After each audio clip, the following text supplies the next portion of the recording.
शान्ताकारं भुजगशयनं पद्मनाभं सुरेशं विश्वाधारं गगनसदृशं मेघवर्णं शुभाङ्गं लक्ष्मीकान्तं कमलनयनं योगिभिर्ध्यानगम्यं वन्दे विष्णुं भवेरं सर्वलोकैकनाथं।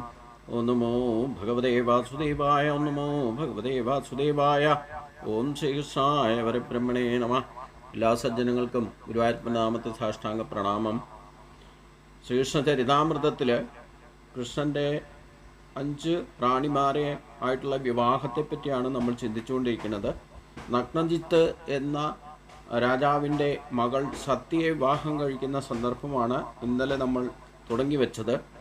നഗ്നജിത്ത് തൻ്റെ അപേക്ഷ തുടർന്നു. കൃഷ്ണ, ഈ 7 കാളകളെ കടിഞ്ഞാണിട്ട് നിയന്ത്രണത്തിൽ കൊണ്ടുവന്നാൽ എൻ്റെ മകൾ സത്യയുടെ ഭർത്താവായി അങ്ങയെ തിരഞ്ഞെടുക്കുമെന്ന കാര്യത്തിൽ സംശയമൊന്നും വേണ്ട. ഇത് കേട്ടപ്പോൾ തൻ്റെ ശപഥം ഭഞ്ജിക്കുവാൻ രാജാവ് ഇഷ്ടപ്പെടുന്നില്ലെന്ന് കൃഷ്ണൻ മനസ്സിലായി. വസ്ത്രം മുറുക്കിയെടുത്ത് കാളകളെ നേരിടാൻ അദ്ദേഹം തയ്യാറായി. ഉടനെ അദ്ദേഹം സ്വയം 7 കൃഷ്ണന്മാരായിട്ട് മാറി. അവർ ഓരോരുത്തരും ഓരോ കാളയെ പിടികൂടി മൂക്കേറിട്ടു. ഇങ്ങനെ ഒരു കളിപ്പാട്ടം എന്നോണം അതിനെ നിയന്ത്രണത്തിലാക്കി. കൃഷ്ണൻ കാളകൾക്ക് മൂക്കേറിട്ട് അവയെ നിയന്ത്രിച്ചതോടെ അവയുടെ ശക്തിയും അഹങ്കാരവും പെട്ടെന്ന് തകർന്ന് തരിപ്പണമായി. അതോടെ അവയുടെ പേരും പെരുമയും അസ്തമിച്ചു. കാളകൾക്ക് മൂക്കേറിട്ട ശേഷം മരം കൊണ്ടുള്ള കാളയെ ശിശുവെന്ന പോലെ കൃഷ്ണൻ അവയെ ശക്തിയായി പിടിച്ചു വലിച്ചു. ഇത് കണ്ട് അത്ഭുത പരതന്ത്രരായ നഗ്നജിത്ത് മകൾ സത്യയെ വരുത്തി. അത്യന്തം സന്തോഷത്തോടെ അവളെ കൃഷ്ണന് നൽകി. കൃഷ്ണൻ അവളെ ഭാര്യയായി സ്വീകരിക്കുകയും ചെയ്തു. തുടർന്ന് ആഡംബരപൂർവ്വ വിവാഹത്തിൻ്റെ ചടങ്ങുകൾ നടന്നു. തങ്ങളുടെ മകൾ സത്യയ്ക്ക് കൃഷ്ണനെ ഭർത്താവായി കിട്ടിയതിൽ നഗ്നജിത്തിൻ്റെ റാണിയും അത്യന്തം സന്തോഷിച്ചു. ഈ മംഗളമുഹൂർത്തത്തിൽ റാണിമാരും സന്തുഷ്ടരായപ്പോൾ വിവാഹ ചടങ്ങുകളെ മാനിച്ച് നഗരമെമ്പാടും ഗംഭീരമായ ആഘോഷങ്ങൾ നടന്നു. ശംഖധ്വനിയും ഭേരിനാദവും പെരുമ്പറ ശബ്ദവും മറ്റ് വാദ്യഘോഷങ്ങളും എല്ലായിടത്തും മുഴങ്ങിക്കേട്ടു. ജ്ഞാനികളായിരിക്കുന്ന ബ്രാഹ്മണർ നവദമ്പതികളുടെ മേൽ അനുഗ്രഹാശിച്ചുകൾ വാരിക്കോരി ചൊരിഞ്ഞു. ആഹ്ലാദഭരിതരായ നഗരവാസികൾ ശബളാഭമായിരിക്കുന്ന വസ്ത്രങ്ങളും ആഭരണങ്ങളും അണിഞ്ഞിരുന്നു. സന്തുഷ്ടനായിരിക്കുന്ന നഗ്നജിത്ത് അളവറ്റ ധനം സ്ത്രീധനമായിട്ട് നൽകി. 10,000 പശുക്കളും ആഭരണം അണിഞ്ഞ 300 യുവ ദാസിമാരുമാണ് സ്ത്രീധനമായിട്ട് ആദ്യത്തെ ഇനം. ക്ഷത്രിയ രാജാക്കന്മാരുടെ ഇടയിൽ ഈ സമ്പ്രദായം ഇന്നും നിലവിലുണ്ട്. ഒരു ക്ഷത്രിയ രാജാവിൻ്റെ വിവാഹത്തിൽ ഏറ്റവും കുറഞ്ഞത് വധുവിൻ്റെ സമപ്രായക്കാരായ 12 തോഴിമാരെയെങ്കിലും വധുവിനോടൊപ്പം വരന് നൽകുന്ന പതിവുണ്ട്.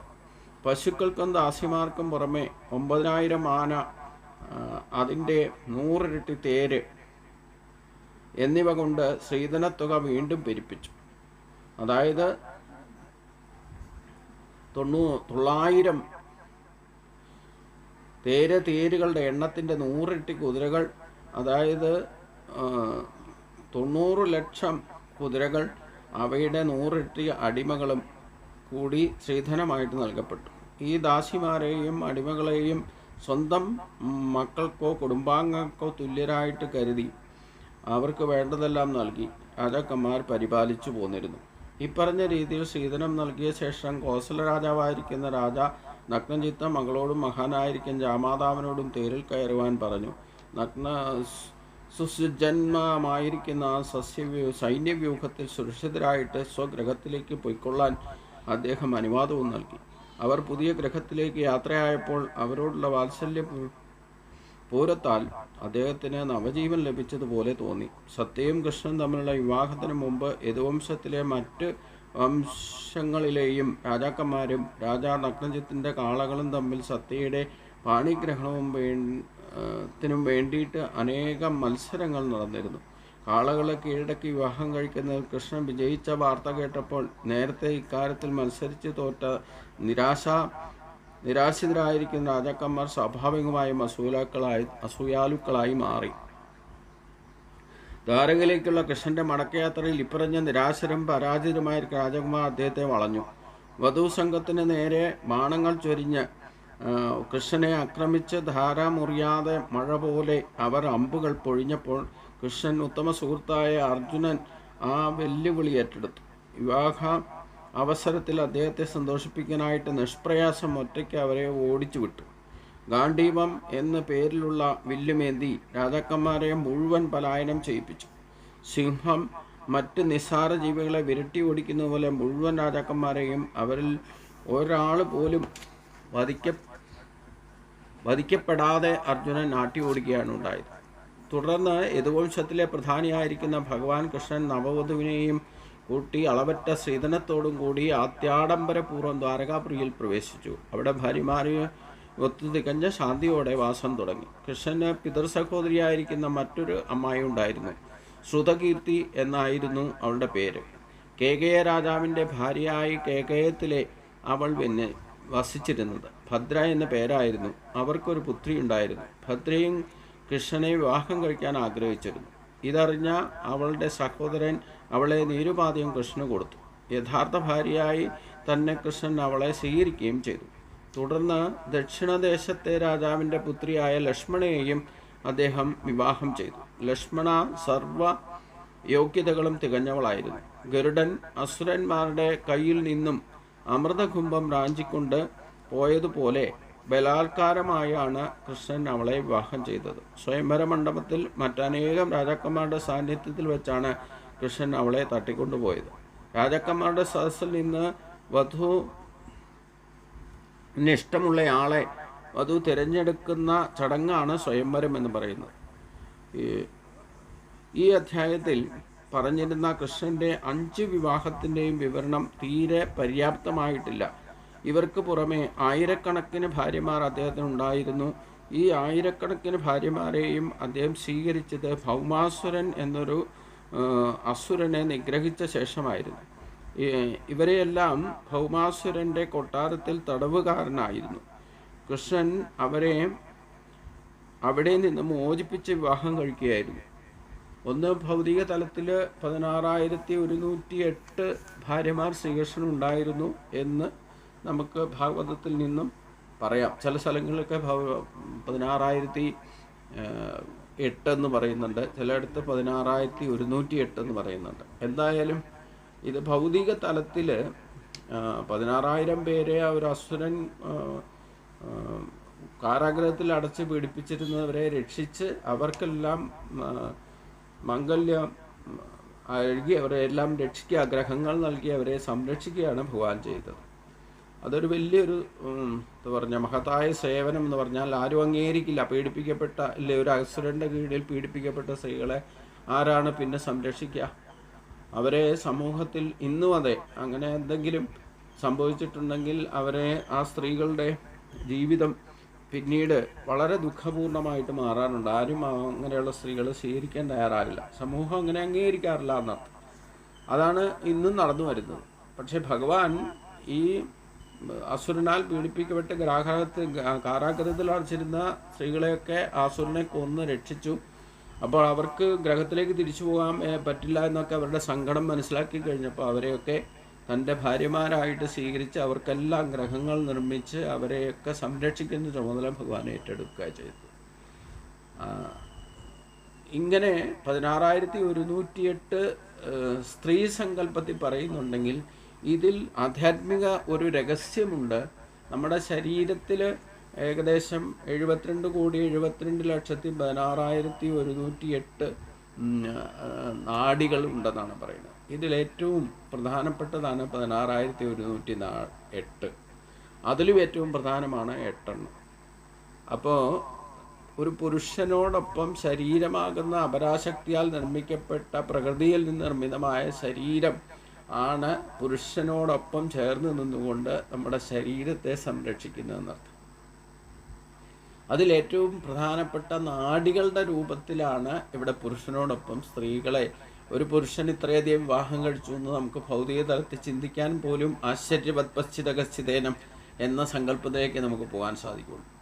അപ്പം ഇത് ശരിക്കും അതിൻ്റെ രഹസ്യം എന്താണെന്ന് ചോദിച്ചാൽ പ്രകൃതിയും പുരുഷനും കൂടെ ചേർന്ന് നിന്നാലേ ഒരു ശരീരം വരെ ക്ഷേത്രത്തെ വിഭാഗയോഗം പഠിച്ചാൽ 24 ഘടകങ്ങളാണ് പ്രധാനമായിട്ട് പ്രകൃതിയിൽ നിന്നെടുത്ത തന്മാത്രകളെ ചേർത്ത് ശരീരം നിർമ്മിച്ചിരിക്കുന്നതെന്ന് പറയും. ഇതിനെ പോലും പരസ്പരം കണക്ട് ചെയ്യുന്ന നാഡീവ്യൂഹങ്ങളുണ്ട്. അതിൽ പ്രധാനപ്പെട്ട നാഡീവ്യൂഹങ്ങളിൽ അനേകം 72,72,16,108 നാഡികളുണ്ടെങ്കിൽ ഇതിലേറ്റവും പ്രധാനപ്പെട്ട 72,000 പറയുന്നുണ്ട്. അതിലും ഏറ്റവും പ്രധാനപ്പെട്ട വീണ്ടും അതിനെ ക്രോഡീകരിച്ചു കൊണ്ടുവന്നാൽ 16,108 നാഡികളാണ് ഏറ്റവും പ്രധാനപ്പെട്ട നാഡികളെന്ന് പറയുന്നത്. അതിൽ 8 ഏറ്റവും പ്രധാനപ്പെട്ടത്. അതിലും ഏറ്റവും പ്രധാനപ്പെട്ടതാണ് 2, 1, 3 ഇടപിംഗള, പിന്നെ സുഷുമ്നാ നാഡി. ഇങ്ങനെ ഇതാണ് നമ്മുടെ ജീവിതചക്രത്തിൻ്റെ ശരീരത്തിൽ തന്നെയുള്ള നാഡീവ്യൂഹങ്ങളാണ്. ഇത് പരസ്പരം ബന്ധപ്പെട്ട് പരസ്പരം ഭാവേന്തക എന്ന ഭാവനയിലാണ് ശരീരത്തെ പോലും പോഷിപ്പിച്ച് നിർത്തുന്നത്.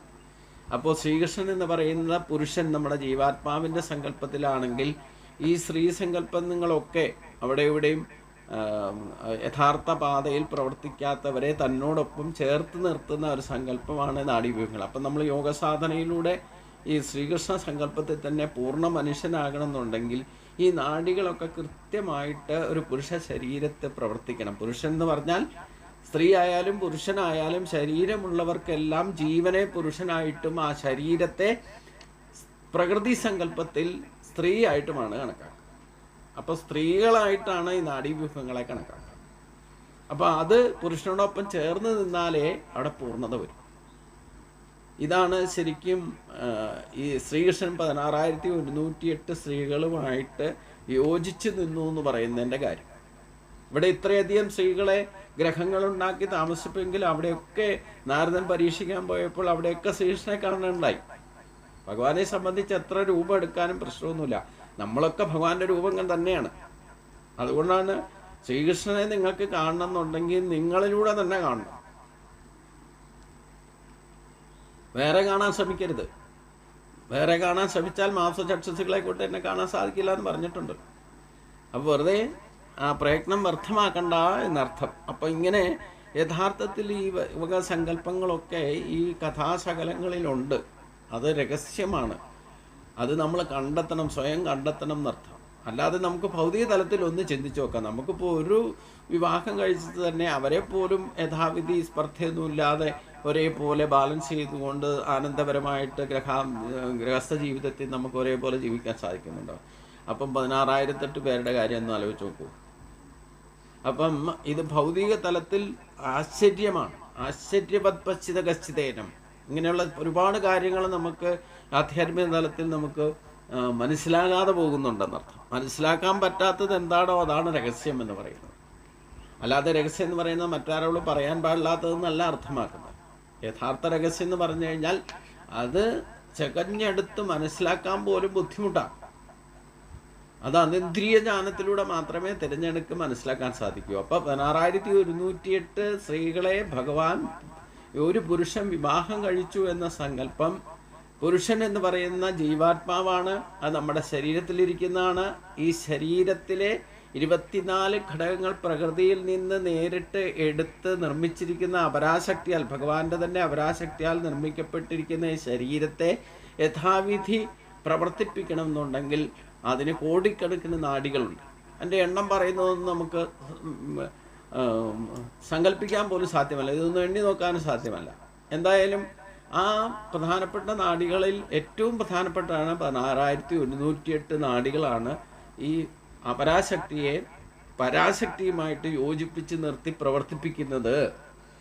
അതിൽ പ്രധാനപ്പെട്ടതാണ് 8. അതാണ് ഭഗവാന്റെ ഏറ്റവും പ്രധാനപ്പെട്ട പട്ടമഹർഷികളുടെ സ്ഥാനത്തിൽ 8 പേരെ വെച്ചിരിക്കുന്നത്. അതിലും ഏറ്റവും പ്രധാനപ്പെട്ടതാണ് 3 പേര്. അതും 2 പേര്. ഭഗവാൻ സുഷുമ്നാ നാഡിയുടെ സ്ഥാനത്ത് പുരുഷനായിട്ട് നിൽക്കുന്നുവെങ്കിൽ സുഷുമ്നാ നാഡിയിലാണ് ജീവൻ സഞ്ചരിച്ചുകൊണ്ടിരിക്കുന്നത്. അതിൽ ഏറ്റവും പ്രധാനപ്പെട്ടതാണ് രുക്മിണിയും സത്യഭാമയും. അതിൽ ഒന്നിൽ നിന്ന് അഹങ്കാരം പ്രകടമാകും, ഒന്നിൽ നിന്ന് യഥാർത്ഥ ഭക്തിഭാവം പ്രകടമാകും. ഇത് രണ്ടും കൂടെ സമാവസ്ഥയിൽ യോജിക്കുമ്പോഴാണ് സുഷുമ്നാ നാഡിയിലെ പ്രാണൻ സജീവമായിട്ട് പ്രവർത്തിക്കുക. ഇതാണ് യോഗസാധനയുടെ ഏറ്റവും വലിയ സങ്കല്പം. ഇത് നമ്മൾ തിരിച്ചറിയുക എന്ന് പറയുന്നത് അത്ര എളുപ്പമുള്ള കാര്യമൊന്നുമല്ല. നമ്മൾ ഭൗതിക തലത്തിൽ ഈ ഭഗവാന്റെ ജീവിതത്തിലെ കഥകളൊന്നും ഭൗതിക തലത്തിൽ നമ്മുടെ ജീവിതവുമായിട്ട് താരതമ്യപ്പെടുത്തിക്കൊണ്ടൊന്നും കാണരുത്. യഥാർത്ഥ തത്വം മനസ്സിലാകില്ല. നമുക്ക് തന്നെ ഇപ്പം എത്രയൊക്കെ പറഞ്ഞാൽ ഈ ഒരു സങ്കല്പത്തിലേക്ക് പോകുന്നുണ്ടെങ്കിലും നമുക്ക് ഓട്ടോമാറ്റിക്കായിട്ട് ഇതെങ്ങനെ സാധിക്കാമെന്ന് ചിന്തിക്കുക നമ്മൾ. ഈ ഒരാൾ തന്നെ ഇപ്പോൾ 4 വിവാഹം കഴിച്ചു. ആദ്യം രുക്മിണിയെ കഴിച്ചു, പിന്നെ സത്യഭാമയെ കഴിച്ചു, പ്രധാനപ്പെട്ടവരെ കഴിച്ചു, പിന്നെ അത് കഴിഞ്ഞിട്ട് കാളിന്തിയുടെ മകളെ കഴിച്ചു, ജാമ്പവൻ്റെ മകളെ കഴിച്ചു. ഇങ്ങനെ എത്ര വിവാഹങ്ങളാണ് ഭഗവാൻ ഇങ്ങനെ കഴിച്ചുകൊണ്ടേയിരിക്കുക. അപ്പോൾ 16,000 പേരെ രക്ഷപ്പെടുത്തി അവരെയും വിവാഹം കഴിക്കുന്നു. ഇത് നമുക്ക് ഭൗതിക തലത്തിൽ ഉൾക്കൊള്ളാനേ സാധിക്കില്ല. ആ ഭൗതിക തലത്തെ വിട്ടിട്ട് നമ്മൾ ആത്മീയ തലത്തിൽ ചിന്തിക്കുമ്പോഴാണ് ഇതിൻ്റെ യഥാർത്ഥ രഹസ്യം മനസ്സിലാകുക. അപ്പം അതുകൊണ്ട് നമ്മൾക്ക് സ്വധർമാനുഷ്ഠാനത്തിൽ പരസ്പരം ഭാവേന്തക എന്ന ഭാവത്തിൽ ഭാര്യ-ഭർത്താക്കന്മാർ തന്നിൽ ഒരു കാലത്തും വഴക്കുണ്ടാക്കാതെ സമഭാവനയോടുകൂടി ഒരു കുടുംബം പരിപാലിക്കാൻ നമുക്ക് ജനിച്ചപ്പോൾ മുതൽ അല്ലെങ്കിൽ വിവാഹം കഴിച്ചപ്പോൾ തൊട്ട് ഇന്ന് വരെ സാധിച്ചിട്ടുണ്ടോ എന്നൊന്ന് ചിന്തിച്ച് നോക്കാം. അവിടെ വികല്പങ്ങളൊക്കെ വരുന്നതുകൊണ്ടാണ് സ്വധർമ്മം നടപ്പാക്കാൻ, സഹധർമ്മം നടപ്പാക്കാൻ പറ്റാതിരിക്കുന്നത്. എത്രയൊക്കെ ആയാലും ഒരു കുടുംബം തന്നെ നിലനിൽക്കുന്നത് അവരവരുടെ സ്വാർത്ഥ താല്പര്യത്തെ സംരക്ഷിക്കാൻ മാത്രമാണ്. അല്ലാതെ വിശാല മനസ്കതയൊന്നുമില്ല. ഈ സത്യത്തെ നമ്മൾ മനസ്സിലാക്കണം. ഭാര്യ മരിച്ചാൽ ഇല്ലേ ഭർത്താവ് മരിച്ചാൽ എനിക്കിനി ആരുണ്ടെന്ന് ചോദിച്ചിട്ടാ അറിയാം. ഈ സത്യത്തെ നമ്മൾ മനസ്സിലാക്കണം. ഇനി എന്നെ ആര് നോക്കും, എന്നെ ഇങ്ങോട്ട് കൊണ്ടുപോകാൻ പാടില്ലായിരുന്നു, ഇങ്ങനെയൊക്കെയല്ലേ പറഞ്ഞിട്ടല്ലേ കരയാ. അപ്പോൾ അവിടെയൊക്കെ ആത്യന്തികമായിട്ട് ചിന്തിച്ച് നമ്മുടെയൊക്കെ ആത്മതലത്തിൽ സഞ്ചരിക്കുന്നത് സ്വാർത്ഥതയാണെന്നർത്ഥം.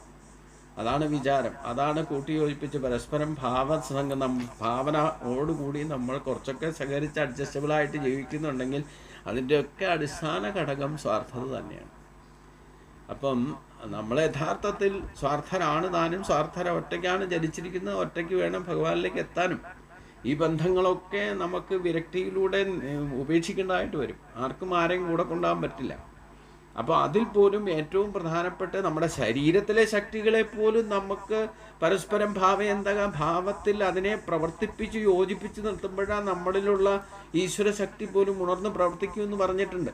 യോഗസ്ഥക്കുരു കർമാണം സംഘം തെക്വാ ധനഞ്ജയ സിദ്ധ്യസിദ്ധ്യോ സമോഭൂത്വ സമത്വം യോഗ ഉച്ചതേ എന്ന് ഭഗവാൻ പറഞ്ഞിട്ടുണ്ട്. അപ്പോൾ നമ്മൾ ഈ തമസാണ് അവിദ്യയുടെ പ്രഭാവം. ആ തമസിനെ ജയിച്ച് രജോഗുണത്തിലെത്തി രജോഗുണത്തിൽ യഥാവിധി കർമ്മങ്ങൾ ചെയ്യണമെങ്കിൽ ഈ പറയുന്ന 16,108 നാഡികളും പരസ്പരം യോജിച്ച് പ്രവർത്തിക്കണം. അവിടെ ഒരു സഹധർമ്മ വ്യവസ്ഥിതിയാണ്.